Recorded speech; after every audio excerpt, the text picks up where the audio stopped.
What's up, everyone? It's me, the Girl Economist. We have Caesar with us, and we have Monsieur Matthew Arrat. He is here with us. Oui. Don't ever doubt what we're going to tell you now. You can catch him over at risingtidefoundation.net, therisingtidefoundation.net. Also, the CanadianPatriot.org, CanadianPatriot.org. You can get his books, which are bombastic and chock full of amazing information, giving you the basics, the foundation of what you need to understand of what is happening today. You want to know what's happening in Ukraine? Read the book. You want to know what's going to happen in 2 years from now? Read the book.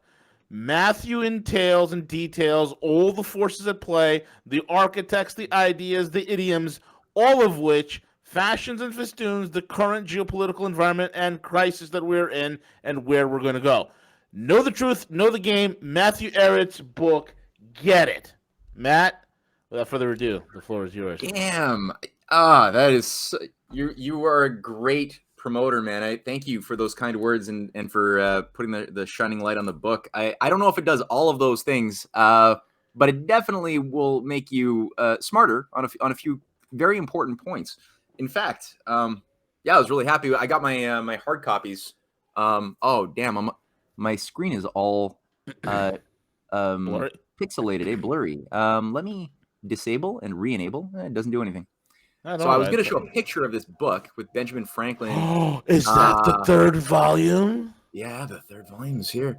But unfortunately, it's all fuzzy. Oh, you can get it. No, you can see it good. The birth of my camera is myopic. What is it? Huh. Oh, Eurasian Manifest.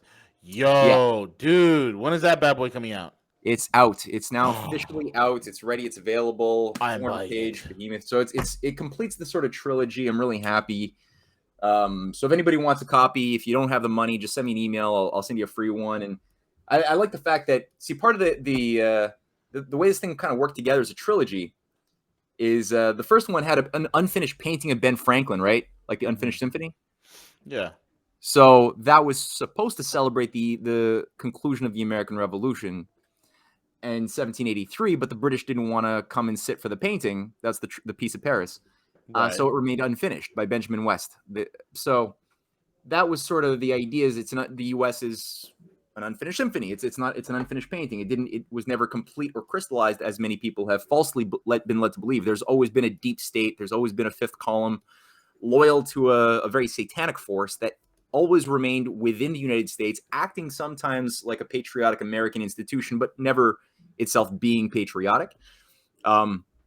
Obviously, the whole growth of Wall Street was a London-directed cancer within that.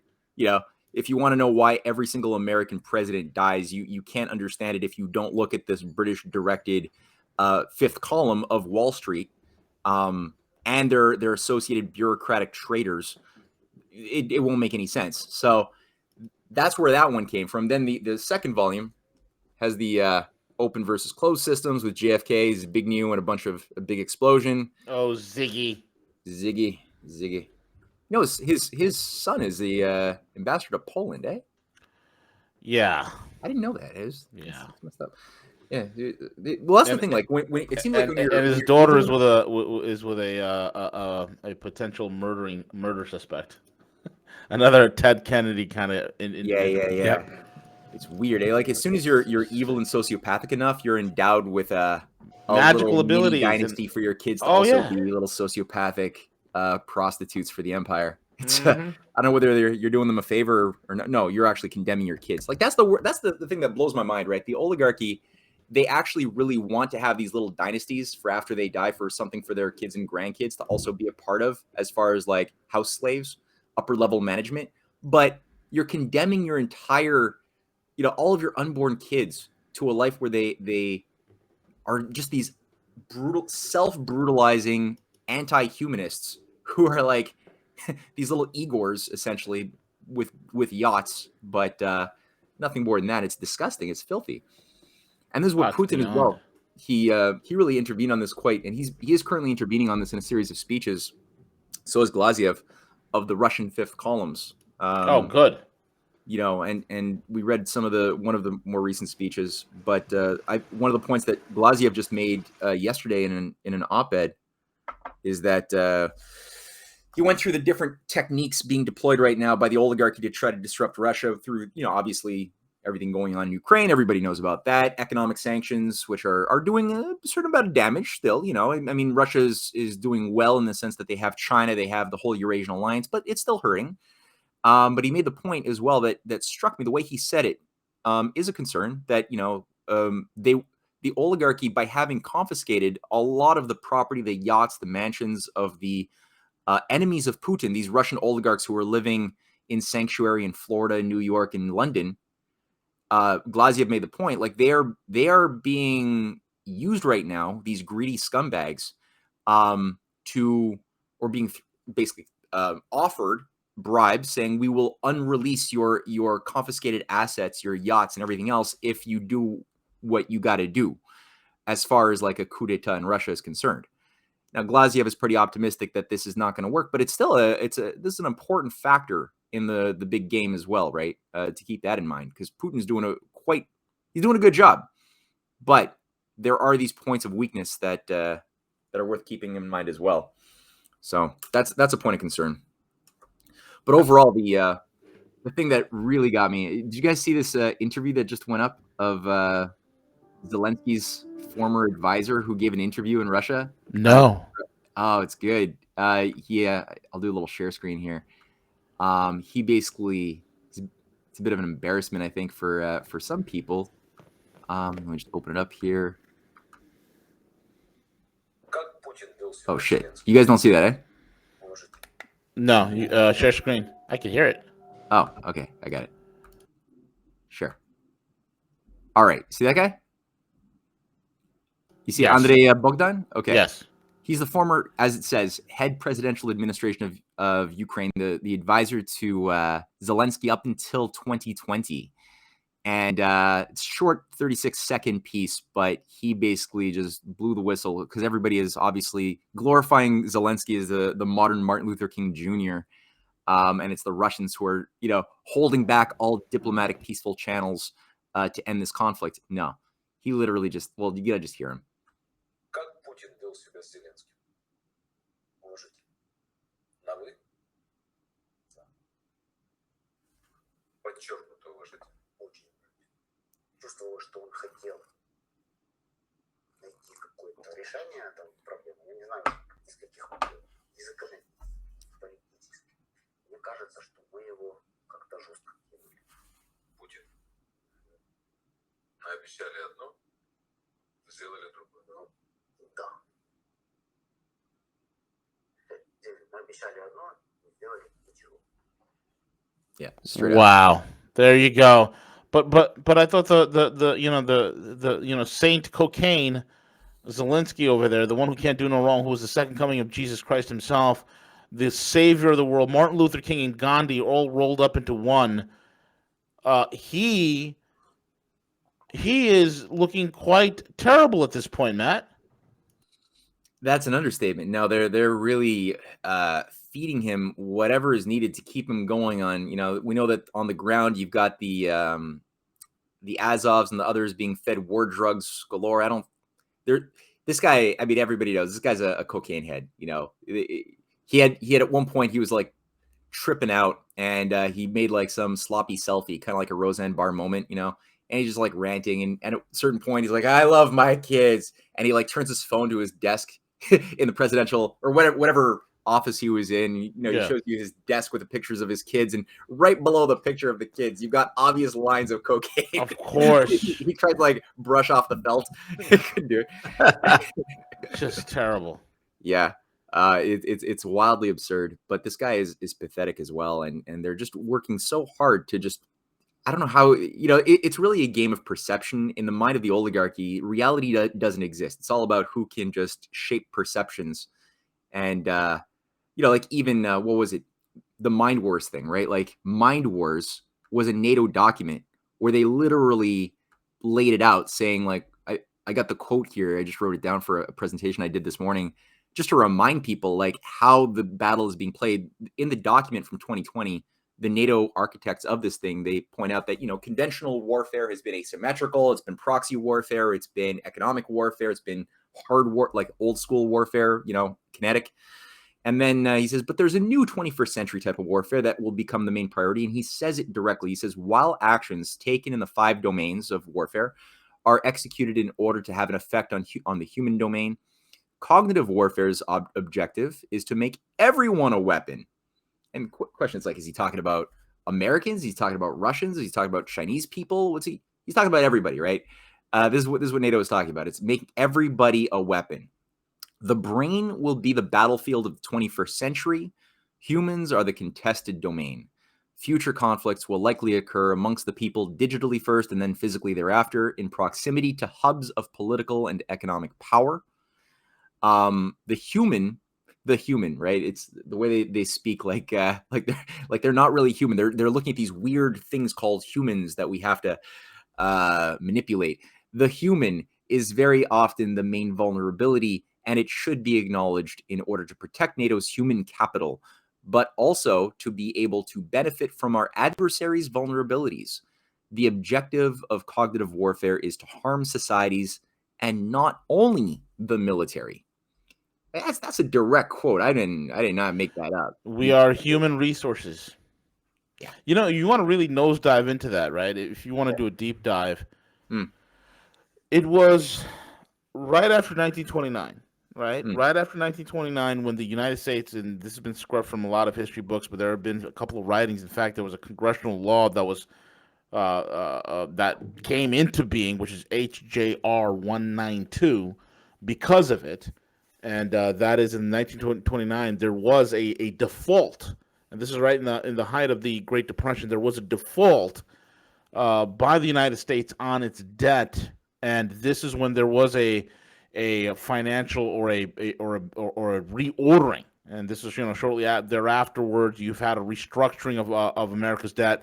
This is when the Social Security program shortly came out afterwards. You've had the I believe, when did the IRS come into being? I think, was that right after IRS? 1913, I heard. I think it was like right before the Federal Reserve Act was signed, right? Yeah, right after the Federal Reserve Act was signed, correct. So then you have the Social Security programs that came out right afterwards, after the 29 crash. And one of the things that was done by the banksters is to use the terminology that we are human capital, human resource. And if you look at every American Social Security card, and this is actually true, you flip to the back of the card, you have an alphanumeric number, right? And that is actually a bond number. You can actually I can pull up a Bloomberg terminal, take, let's just say, CJ's Social Security card, and in the front it will say CJ El Cuco Gonzalez, right? But I punch out that bond number, and all of a sudden, boom, he's actually traded as a financial instrument. This is the reason why. If you look at both the Democrats and the Republicans, remember during Obama's time, right? Under his tenure, what did he do? He cracked open the southern border. And then we had what was known as the migrant train. It was a literal train that we saw the pictures of people hanging off, thousands of people hanging onto a train coming up to the north. And what was the one thing both the Republicans and the Democrats were very cohesive in doing? Passing out what?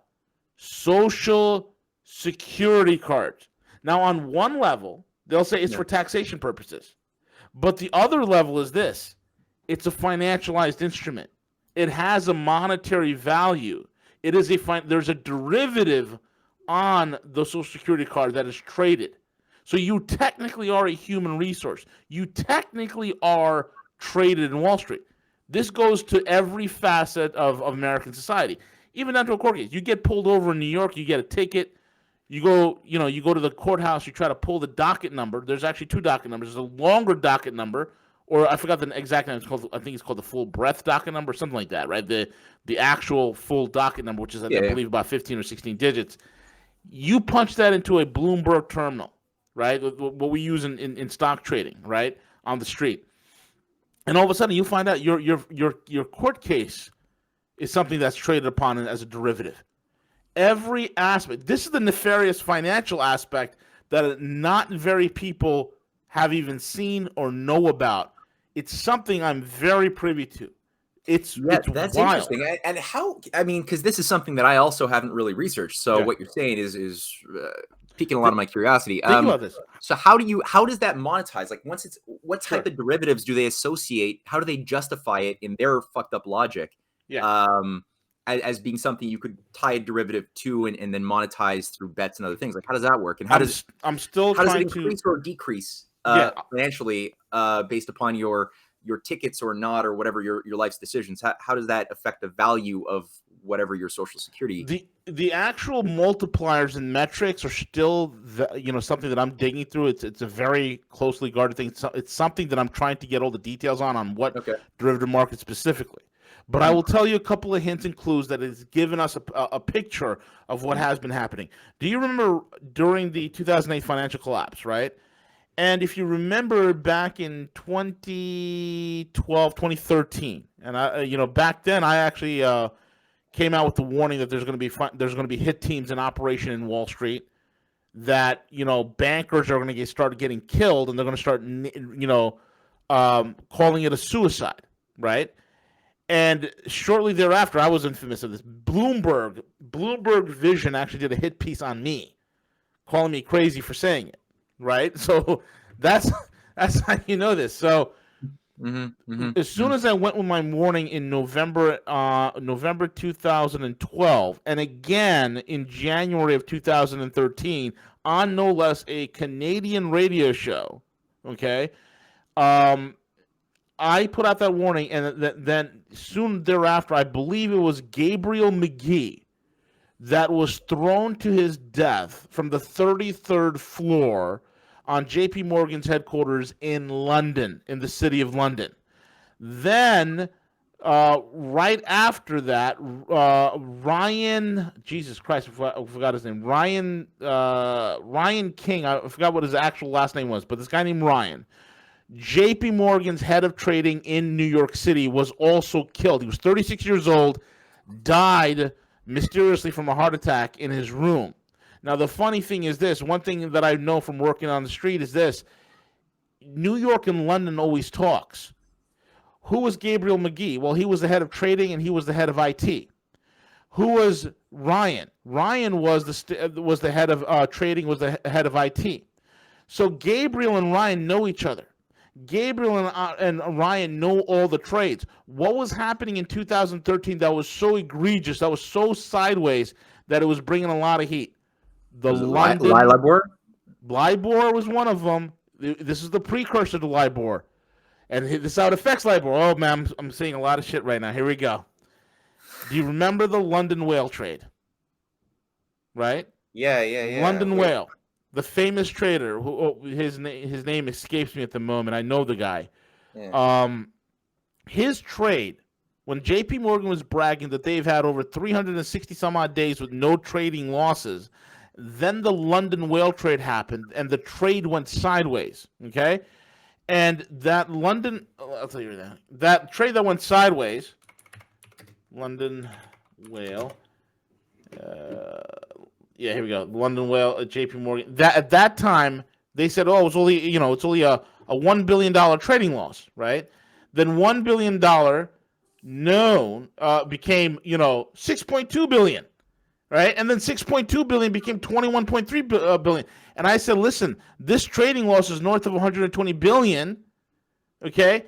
And that's the name, Bruno Ixel. That's the London whale. The trading loss is north of $120 billion. Most of it was on Chinese gold, was the underlying asset that was held by the Bank of England, that was derivatized and traded on what market? Well, the IDEN 9 derivative market. Now, here's the funny thing. The IDEN 9, the IDEN-9 derivative market is intimately connected to LIBOR. It is one of the ways that they were doing all sorts of leveraged trade based upon LIBOR contracts that were also thrown into the IDEN 9 interest rate swap market. In other words, what this all means is artificial. Yeah. Just a quick. So on LIBOR, if I recall, it was the interest rates that were kind of being manipulated to make them appear one way, whereas and there was like slight variations that were inducing. Bingo, $800 trillion of laundering and $800 trillion worth of loans, but because they're pegging the interest rate, that's Right. Oh man, I'm getting deep here. Whew. All right, I might get a phone call later tonight, but here we go. So the LIBOR was just one aspect of it, and that affected $800 trillion worth of lending globally. But that was peanuts. The bigger play, and if you wonder why the derivative market was $1.4 quadrillion, if you wonder why that out of that $1.4 quadrillion, that 80% of it was just in interest rate swaps. What were they interest rate swapping? What was the underlying derivative, the underlying asset, right? Really, the underlying asset that all the derivatives on IR swaps were based out of. They were betting on those rate agreements that they were doing on LIBOR, completely illegal, creating trillions and quadrillions of dollars of churn daily. Okay, money created out of thin air, false profits created out of thin air. That is pretty much dark money. Okay, that's what they were doing. But while they were doing this creates all sorts of reverberations in the physical capital markets. Why was it that during this time that all of a sudden you have all this trading happening with derivatives and all the stimulus, and people couldn't figure out why, with all the stimulus, with all this quote-unquote lending going on, why was capital malformation occurring? Why was there capital destruction occurring? Why was there money velocity going tepid? It's you're talking about the greatest parasitic drain occurring on a monetary system caused by this. This was the monster that they've been cooking up under the thing. And this is why the West is in a lot of trouble, right? And because all of it is financialized, all of it is derivatized. And this ties into what? Green New Deal and carbon credits. Okay? Carbon credits is an escape valve to relieve the pressure from this bomb that they've built, that they have no way out of. They've taken the profits from it, but the toxicity, the ticking time bomb is there. The only way out is carbon credits. And this is why you, as an American or any Westerner, you have a Social Security card or a Social Security number, you're financialized. Your credit score is going to get ramrodded into this. And a composite derivative based upon your credit score, based upon your Social Security number, based upon your social credit score, right? All of that's going to be derivatized and traded tenfold. So you're a financial instrument. This is the reason why the United States, if you're a U.S. citizen, you go live abroad, they still want to do what? Tax you. There's only two countries in the world that does that: the United States and an African country called Eritrea. That's about it. So this is all ties into this. This is like major stuff that no one in the mainstream space or the alt space even talks about. That's amazing. No, that's really quite something. And I hadn't really quite conceptualized the social insurance number aspect of the whole scheme. Yeah. Obviously, there's a lot of discussion about the fact, obviously, of the digital IDs and the biometrics and all this other crap that people like Bill Gates talk about as being very much a high priority in bringing online this new system that they ejaculate over in their wet dreams. They really want to have that because it does give us, or it gives them the control needed to modify people's behavior into whatever they want us to be. So what you're saying now about how this ties into the financial system and the derivative system, that is very interesting. I hadn't really thought about it that way before. And you're saying this goes back to the 1930s? The bringing online of this practice of financializing financializing people. Because when you look at the central banker, right, the central banker's vision, his fantasy, and when you get to anybody in any central banking, especially when you get to these real hyper, technocratic elites, their fantasy's always been the philosopher's stone. Their fantasy's always been able to turn stone into gold, right, or whatever it touches, right, any sort of lesser thing. So what the central banker has done is they have, through the power of perception, and through the force of fiat or edict, convinced the world that paper is more valuable and more powerful than gold. That paper is more valuable than physical production. That paper is more valuable than industry. And that paper is the financial instruments, the fiat currencies, the monetary systems on which the entire Western world is built on.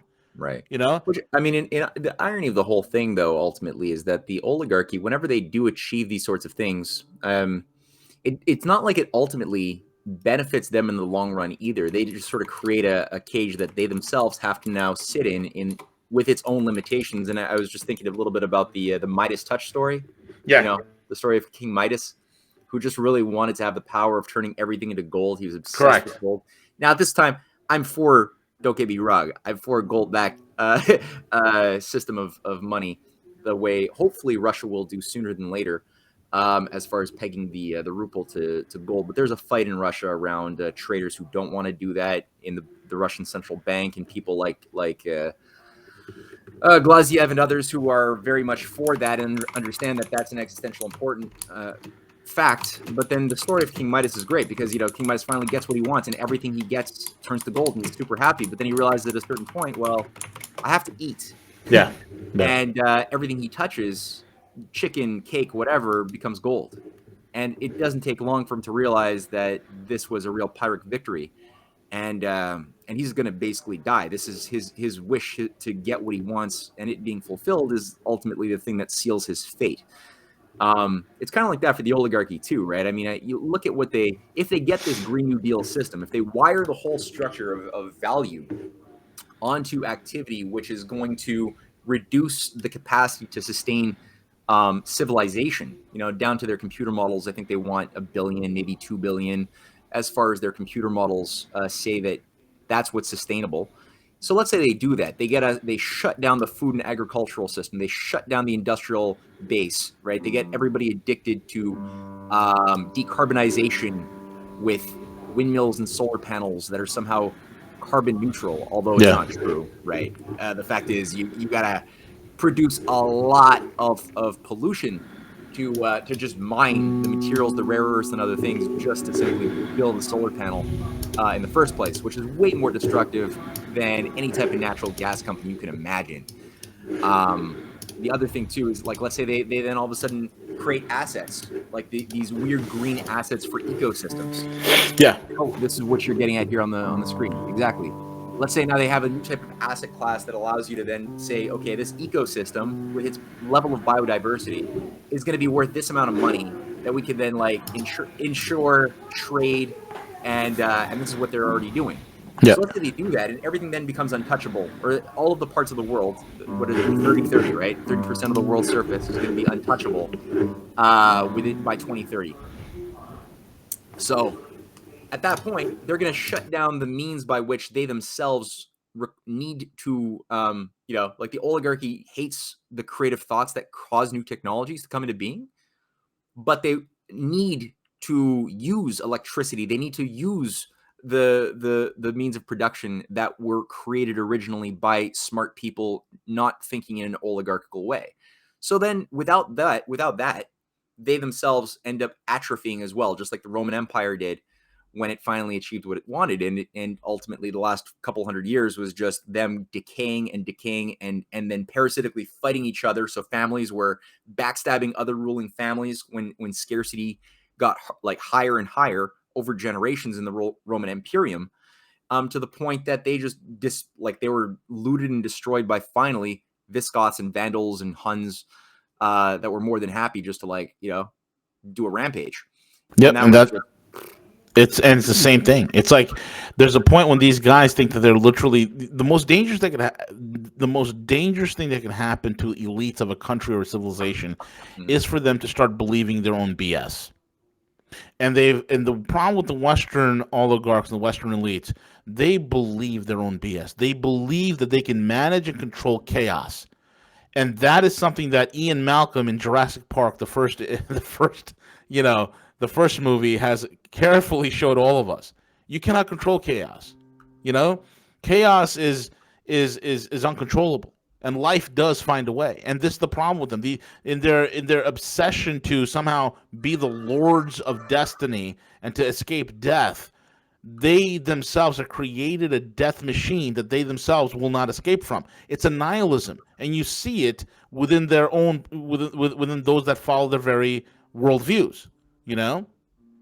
I based on what you're saying, I have to show you this 1 minute 45-second clip. You have to see this. Okay, this is what Bill Gates is now funding.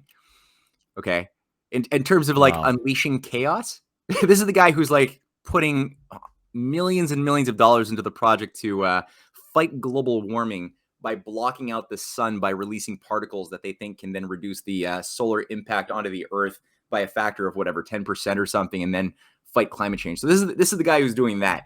This is the other project that they've begun in Florida and California. Check this out.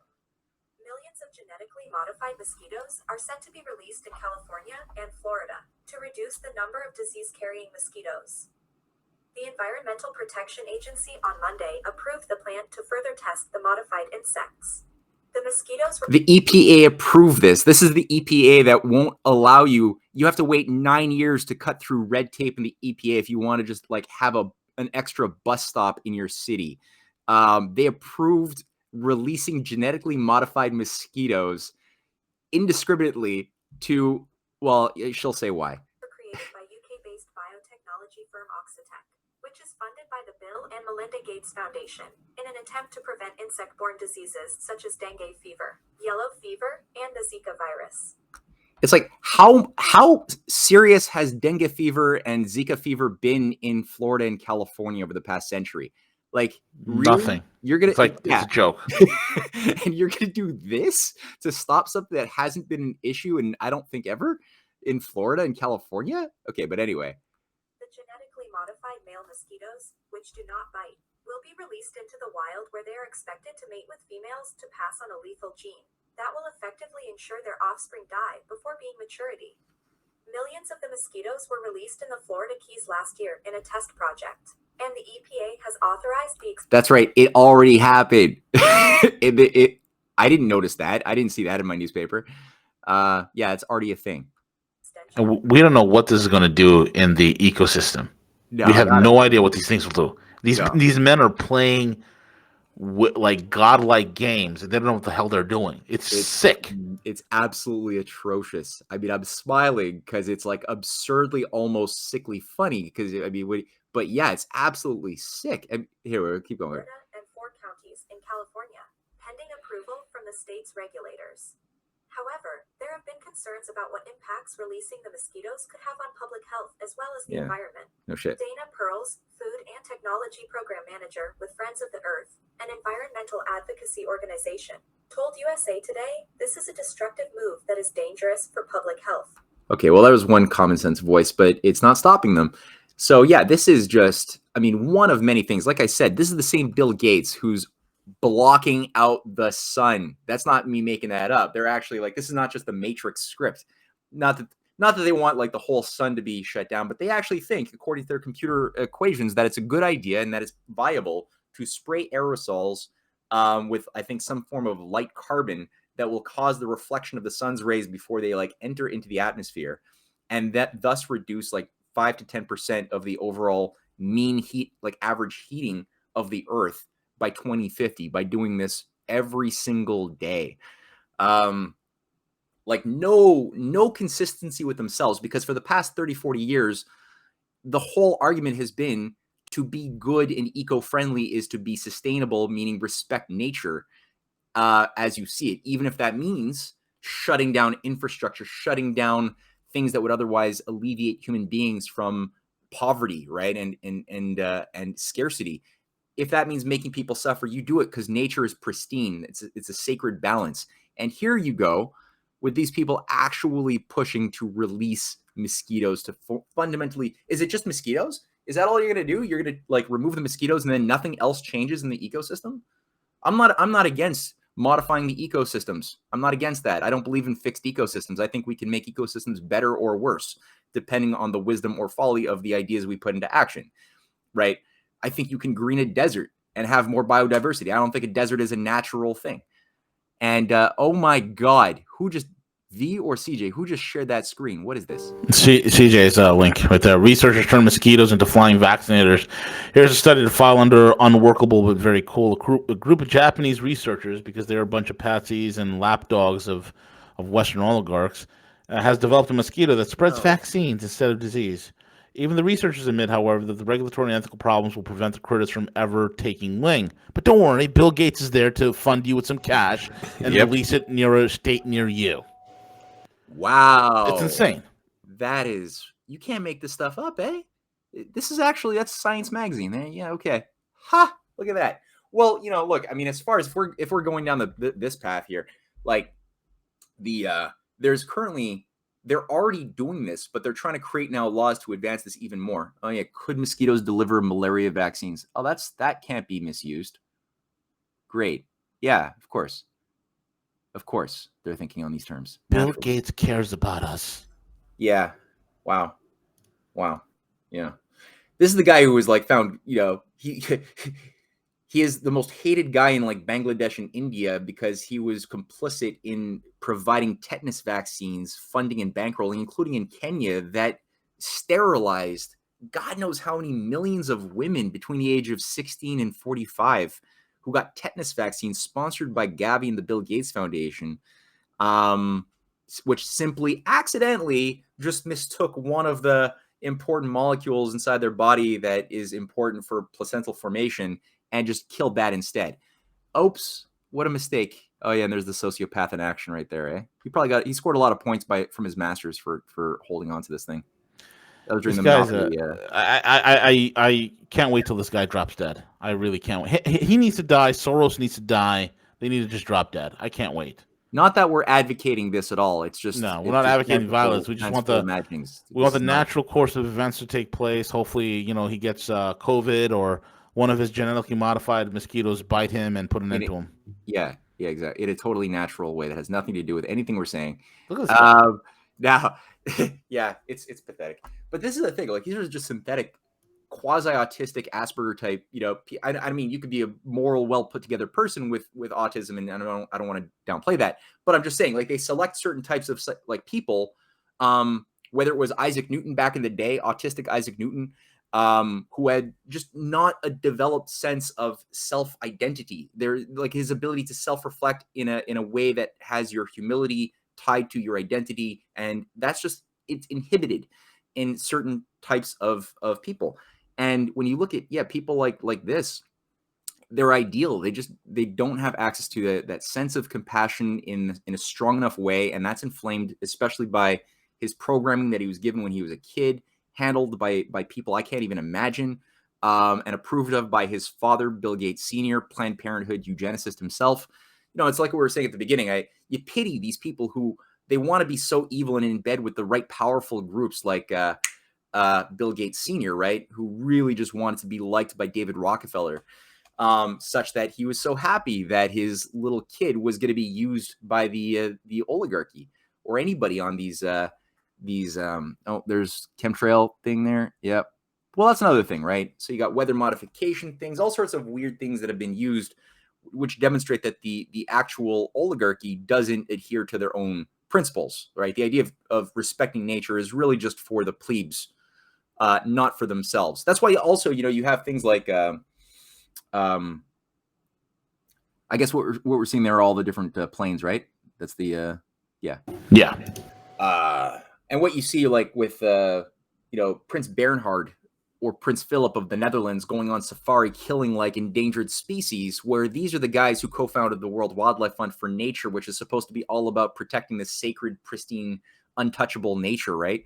That's the whole point of why these things were somehow brought online. But they have no problem personally going to shoot a white rhino. They don't care because they don't believe that the laws apply to them. They believe that laws and questions of like virtue are just something to be used as tools to enslave and keep their victims in a shadow cave of good obedience. They don't actually believe in justice or morality. They believe that they're above and beyond that because they're the true elites, right? It's really self-aggrandizing, godlike complex. which is a sickness. I mean, these are people who are suffering from a deep spiritual sickness, which has been passed. It's a psycho-spiritual sickness that's been passed on for thousands of years. It's something that humanity has to eventually cure itself of if we're going to be our true nature. But yeah, it's absolutely disgusting. I was going to say something else and I forget what it was. But oh yeah, that was it. You know, if you get down to it, like they've got a whole fake science of ecology, which they've promoted from the 60s especially, that are all premising it all premises itself on the assumption that you can model an ecology, an ecosystem of the earth, using a computer analog. And just like a computer analog has it's a binary system with certain input, output, it's a fixed system by its nature. There's only so much energy within that closed system, because all closed systems only have so much amount of energy to keep the parts moving, right? Every motion requires heat, which requires energy. So in time, all closed systems burn out, right? They just run out of energy to maintain themselves and you get a heat death. Now, what's been done as part of this Gnostic religious Satanism masquerading as a science in our society, which there's not a single domain of human thought that is not infected by this, is that the entire... You nailed it, man. You nailed it. Satanic system masquerading as science. Exactly. Well, they've gotten us to become convinced that we have to like allow for mass child sacrifice, you know, or mass human sacrifice on. It's not called an altar to Sybil as it was under the Roman Empire period, or the cult of Isis or Mithra or Apollo as it was back then. It's called different things. It's called decarbonization, you know, being or it's called the beauty market, right? Just look, there's on the London Guardian an article going through the amount of this explosion of aborted fetuses from Ukraine specifically. That's like the center of the world fetus market that gets bought up by the beauty market. You know, Vidal Sassoon and all of the other beauty conglomerates, they buy this stuff up for their chemicals when they want to have like rejuvenating creams. That's what you're getting on top of the vaccines, right? Look at the MR, like they're actually utilizing aborted fetal tissue for even the construction of a lot of the ingredients that go into the next generation of vaccines that they're putting online. And yeah, this is, we might be told, oh, it's just we didn't think of that or something. No, they thought about this stuff. They thought about the consequence of getting people to want to, you know, like suffer in frigid winters to fight Putin, so that we pay more for gas that we can't afford now, so that we stop evil Putin. They're actually trying to get people to think like, oh yeah, I'm being a patriot of the world and a great humanist by paying double or triple for my gas, and watching grandma, you know, freeze to death this winter. What is this? No. Since you went the satanic route, Matthew, okay. I'm not sure how much time that you delved into it in regards to CERN, right? Yeah. And the people have been commenting a lot around the goal in regards to the advent future, and their goal is to potentially open up portals and open up different things. And this was part of their opening ceremony, which was their satanic ritual into what their goal is with CERN. Yeah. There's very good videos that go into detail in regards to the entire opening ceremony, what it meant, what it entails. But I think it's very dark. I think it is, and they use. I watched that too, and that was like, yeah, not that long ago. Their opening ceremony was absolutely satanic as hell. This is not from that ceremony though. This is from something else, isn't it? Oh no, I think no. This is the opening of the Swiss tunnel. No, because I was thinking the Swiss tunnel, but this is the CERN thing, because they're both evil Swiss satanic ceremonies that opened up. Otherwise, you would think good things, right? Particle accelerator is not intrinsically a bad thing. A tunnel for rail is not a bad thing. But here you go. Look at that. That is really what they did, eh? Look at that. There's also, why is the West obsessed with it? I'm trying to get to the psyche of this crap.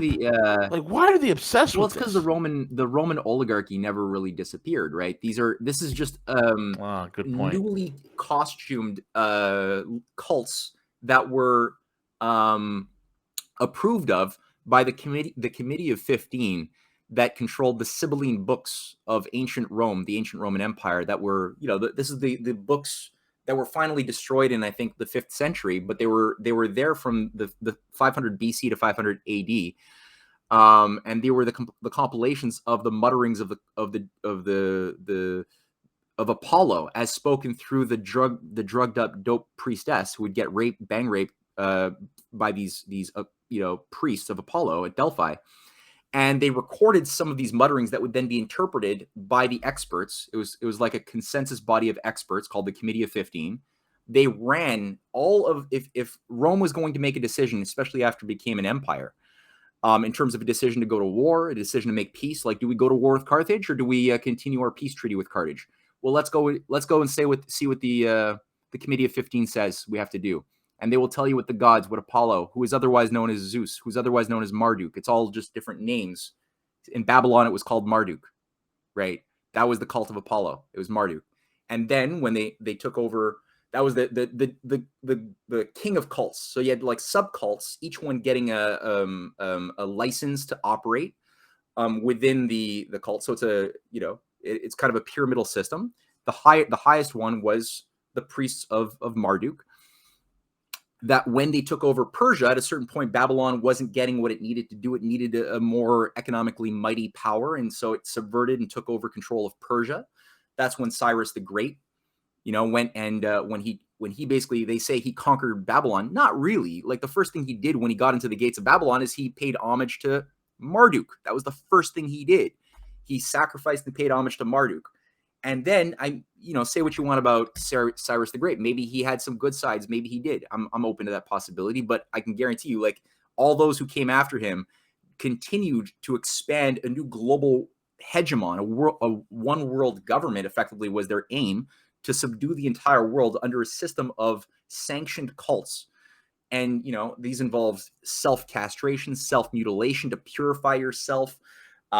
Orgies and other cults. There was a lot of psychotropic material being utilized. Like I mentioned, the cult of Delphi, right, had the priestess who was like, they had this thing over a crater that was just releasing chemicals that were psychotropic, and she was just constantly just out of it. And who would then interpret the tea leaves, the guts of the whatever the animal was that you cut and spilled open, right? Who would be the seers? Who would interpret the mutterings of the doped up oracle? Well, it would be the priests who would be parts of the family structures that ran and maintained their continuity. And after Persia got its ass kicked at a certain point by some of the followers of Plato, people like the Platonic Academy, especially Xenophon, and the next generation after Xenophon, who led the campaign of the 10,000 into Persia at a certain point, right, which failed. And then the 10,000 had to get out after their leaders were all killed. It was Xenophon who was Plato's main guy, who was working closely with Plato the whole time to create a philosopher king and destroy the power structures of the Persian Empire, the new Babylon. And they succeeded to a certain extent at keeping Greece from becoming a slave state under the Persian Empire. There's all sorts of stories, right, that are popularized even in Hollywood, like the 300 from Leonidas and that story. Yeah. But Socrates, the teacher of Plato, ends up dying for false accusations by the demos that had come under the full control of the cult of Delphi at that point, and the different sophists that had infused themselves into the elite culture of Athens. So, Alexander the Great recognizes that Aristotle, who is trying to brainwash him, and he's known as like Aristotle's student. No, he fires Aristotle. He actually accuses Aristotle of trying to brainwash me, and he brings in the actual Platonists, who then work very closely to form and bring him into a state of real wisdom. And he just destroys. He subverts his father, who was supposed to be a marcher lord for Persia, Philip of Macedon, right? And what does he do? He subverts his own dad, destroys his dad's slavish wannabe kingdom, and then goes and destroys Persia. And for 14 years, you've got a new type of Hellenistic kingdom stretching all the way into the depths of India and Afghanistan, building the most beautiful architecture that you could still see, like golden section architecture with naturalistic artwork. The first expressions of the Mahayana Buddha were done according to Greek Greco aesthetics. Again, all utilizing the golden section proportions. It was a complete, that's the kingdom of Bactria. or Gundara. That's what it's called today. And this whole thing was like a completely different approach to governance. It was not designed around the idea of just extracting wealth from slaves or going to war to make money for a rich elite. It was based upon the creation of new wealth that never existed. It was an open system. It was not a closed system of diminishing returns. It was the opposite. And the oligarchy lost a lot of their footholds, and it was a wake-up call. So what did they do? Well, they had to reconfigure things. They had to kill Alexander. How did they do that? Well, they poisoned him. And who poisoned him? Well, according to Alexander's generals, it was Aristotle's nephew who was the one who actually did the work. Aristotle himself was a key player in the sort of Davos crowd of that day. He was kind of like a Yuval Harari, but a little bit smarter. And a killer. That was the only thing he was good at on science, was like plants and things that you can otherwise use to create poisons. Otherwise, everything he said about science was batshit crazy wrong. So the fact that he's the one who's celebrated today as a great philosopher is a sign that you're run by a bunch of Satanists. Number two, afterwards, where did they go? Well, they carved up, they balkanized Alexander's empire into a bunch of little warring factions of small-minded generals who just wanted their little territories, like the Ptolemies, the Seleucids, and others, who started just fighting each other. And then what happened? Rome had this great, beautiful potential to it as a republic, right, with a lot of virtue and values. And they had a strong alliance with Carthage, their southern neighbor in northern Africa, but on the west side. And Carthage and Rome together for 250 years had a major bond of survival together, where they backed each other up in different conflicts. They were not taken control of yet by the oligarchy, and that had to be destroyed. So what did they do? Well, they used all of their agents and fifth columns embedded within Rome, and they were like, that's going to be our new host. The parasite was like, okay, that's more strategic. We're going to do that. But first we had to cut off this alliance, which they did under 3 Punic Wars. And when Rome finally said, okay, under the Third Punic War, Carthage delenda est, and Carthage was trying to surrender. They're like, white flag, we give up. We'll give up our weapons. You win. We'll negotiate. And just like Zelensky, no negotiation. Everything was sabotaged. And instead, the command was given by, again, the Committee of 15, which gave the order to the emperor, or before the emperor is the consul and the Senate, to kill every single man above the age of 16 and sell off all the children and women into slavery and do whatever you want. And Rome immediately turned into an empire. It was still called a republic, but at that point it lost its soul. That's what Cicero even said in his works. And Cicero was trying hard to return Rome, 100 years later, back to its senses, and didn't work. He got the Socrates treatment, right, and got his head cut off.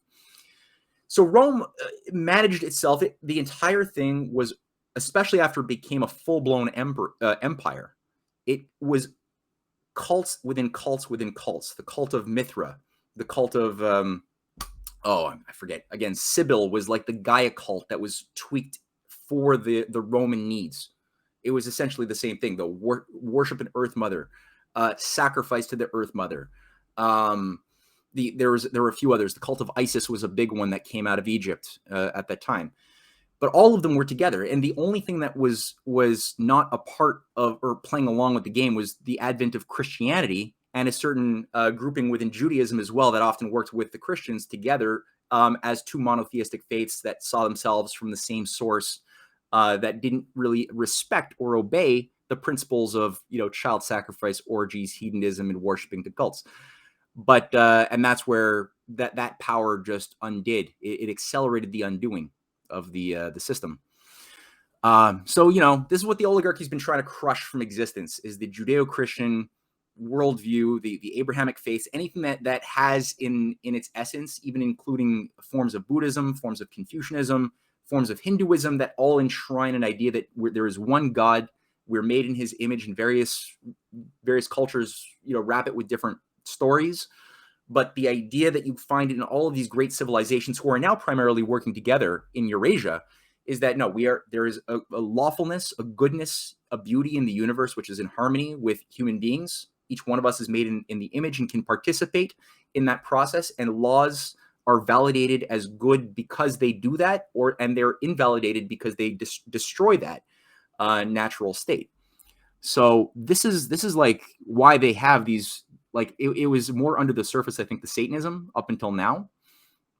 But now it's like they're just going full blown, right? Like you're just seeing this stuff at Olympic ceremonies in London with giant, like you've seen the images, right, of these giant, scary 300-meter high puppets holding vaccines, looking like a giant skeleton with little kids in bed, like running. It's insane. Yeah, it's insane. Oof. And then you got like Pope Francis, like doing shamanistic, Gaia worshiping cult rituals with, different native tribes in the Amazon, and bringing in this weird stuff into the Vatican itself, and then trying to say, okay, we have to bring about a Garden of Eden. And what's that idea? Well, to be good, it means to not have made that same mistake that Adam made by eating from the tree of knowledge. So go back to that pristine state of let's all be idiots. Yeah, we're all like curled up with lions and stuff, and we're all happily ignorant. Yeah, we're all idiots. We just don't have knowledge. We don't want it. We're just happy being animals. And that's like the the interpretation that this green satanic pope, Jesuit, has been infusing into Christianity. And you have Archbishop Vigano, and you got other bishops and cardinals who are fighting. Yeah. But as far as like the core is concerned, that's so when I hear like Pope Francis saying this week or just today, oh yeah, I want to meet with the war being pushed by NATO is so bad. We need world peace, and we need to have a harmonization of the universal church and a reunification of the East and Western church, so that he wants to meet with the cardinal Kirill of the Orthodox Eastern Russian Church. No, I don't think that they trust him, and nor should they, because that's Delphic. He's a lying snake. This is a guy who was so dirty during the entire overthrow that occurred in Argentina. He was intimately involved with all the money laundering and dirty dealings of the Vatican Bank in Argentina during that entire time. He's as dirty as they come. Oh yeah, he is something else. He like oversaw priests who were actually trying to fight this corruption. He oversaw their murders by the state. He's trying to create a church of the poor. No, his whole idea of creating a church of the poor is make everybody poor, and then have them have something that they can believe in. No, this is why he's teamed up with the Rothschilds and Lynn Forrester de Rothschild, right, in creating the Council for Inclusive Capitalism with the Vatican. They got a website to moralize, to infuse morality into these multi-billion-dollar oligarchs and their activities. It's all a fraud. They don't mean what they're saying. They just want to everything that they're saying. You got to assume that it's designed to hurt and kill. Yep. Innocent people. Absolutely. And it's not even communism. Very well said. Real communism. Yeah, kind of, but it's even more than that. It's like there's communistic structures that they want to use to keep their control systems, but it's really a feudalism. It's got to see this as a technocratic feudalism where nobody owns anything. It's true, and that's an element within like communism, but it's even more than that. It's defined because there are some communists you'll find historically who end up doing good things against the will of the oligarchy because they're more human than their ideology, and they will use the mechanisms that they see within Marx as mechanisms that they will use in real politic to do good things, right? Invest in a big infrastructure project. They really want to pull people out of poverty. So it's not the Marxism, it's not the communism, which is accounting for the good that they do. It's the fact that they're human beings, right? First and foremost, who will then do good things based on what they know. But yeah, this thing is really a depopulation oligarchical collectivism. You can maybe call it that, right? Yeah. Anyway, unreal. Yep. Matthew Ehret, the man, the myth, the legend himself, the brain trust that you can go to. Get his books. 3rd volume is out. Go to risingtidefoundation.net as well as CanadianPatriot.org. Also subscribe to his Substack. Substack.com/Matthew Ehret. Go there or be square. Any of the last words, brother? No, that's pretty good. I guess, yeah, the one thing I would just say, I want people to read especially volume 3. So if you, I know times are tough. So if people don't have the funds, just shoot me an email at info@risingtidefoundation.net. That's managed by Cynthia. and my wife, and we'll send you a free copy of the books. Of course, that's our bread and butter. So if you are able to help out and pick up a copy, either a hard copy on Amazon, or we can sign a copy for you if you send us an email, or a PDF. That's always preferable. And otherwise, yeah, that's what you said was great. And with that being said, folks, we are over and out. Tomorrow we'll be back in the morning, 11 a.m., with another episode of Cuss with Gus. Have a good one, guys. All right, bye. Cheers. See ya.